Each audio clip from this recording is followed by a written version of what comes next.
on the 19th of November, I signed a statutory declaration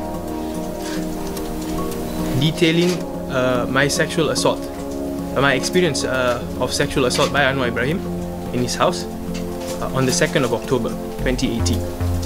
Yusof bukan sebarang orang, cucu kepada pejuang pengguna terkenal SM Muhammad Idris, seorang yang percaya pada kebenaran dan tak gentar melawan kuasa. Pada 2018, Yusof jadi pembantu penyelidik kepada Anwar Ibrahim, bakal Perdana Menteri Malaysia ketika itu. Tapi hanya setahun kemudian, hubungan itu berubah jadi pertarungan hidup dan mati. Pada 2019, Yusof buat sesuatu yang luar biasa berani atau luar biasa bodoh, bergantung pada siapa yang menilai. Dia menuduh Anwar Ibrahim melakukan serangan seksual terhadapnya. Dalam akuan bersumpah, dia dakwa insiden itu berlaku pada 2 Oktober 2018 di rumah Anwar Ibrahim sendiri. Dari segi jenayah telah dilakukan terhadap saya, tak kiralah dia VIP ke, orang politik ke, orang besar ke, orang kecil. Satu jenayah telah dilakukan dan perlu disiasat dan justice must be delivered. Negara gegar, tapi siasatan sepi. Akhirnya, Peguam Negara Umum tiada tindakan lanjut, bukti tak cukup. Yusof teruskan hidup, tapi bukan dengan tenang. Dia diserang, difitnah, malah difahamkan ada ugutan bunuh.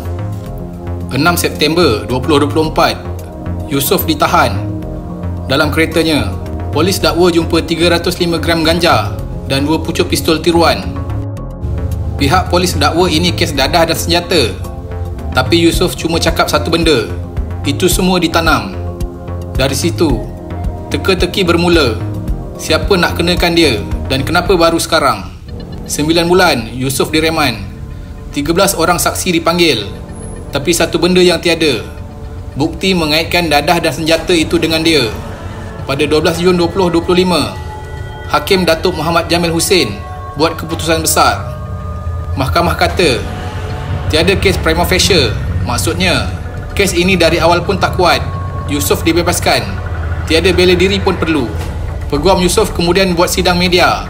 Mereka dakwa, ini bukan sekadar kes biasa.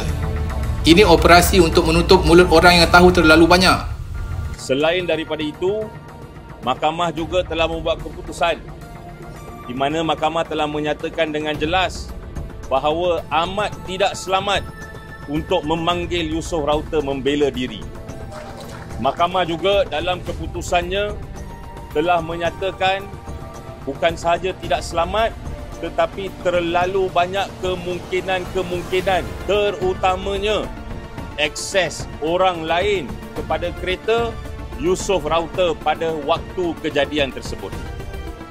Selain itu, mahkamah juga telah buat keputusan setakat ini bahawa pihak pendakwaan gagal membuktikan jangka waktu 9 jam antara 10.30 malam hingga 7.30 pagi semasa pihak polis melakukan serbuan dan intipan tersebut. Ingat, fakta kes 5 pagi terima panggilan, mereka sampai tempat kejadian 7.30.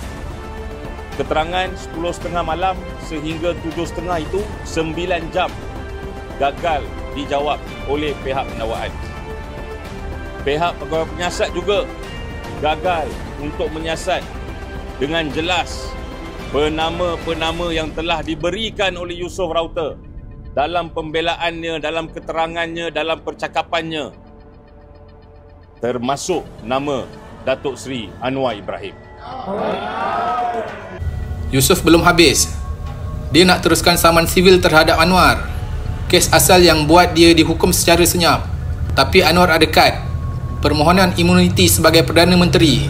Jika diluluskan, Yusof tak boleh sentuh dia di mahkamah. Keduanya, saya amat berterima kasih kepada seluruh rakyat Malaysia yang mendoakan untuk saya, untuk yang memberi sokongan, yang hadir, juga meluahkan sokongan kepada peguam saya, kepada keluarga saya. Saya rasa kemenangan hari ini adalah untuk semua rakyat Malaysia. Terima kasih.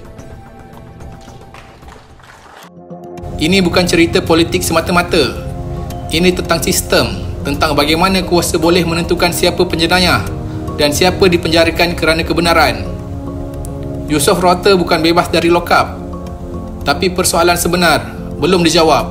Siapa sebenarnya yang bersalah?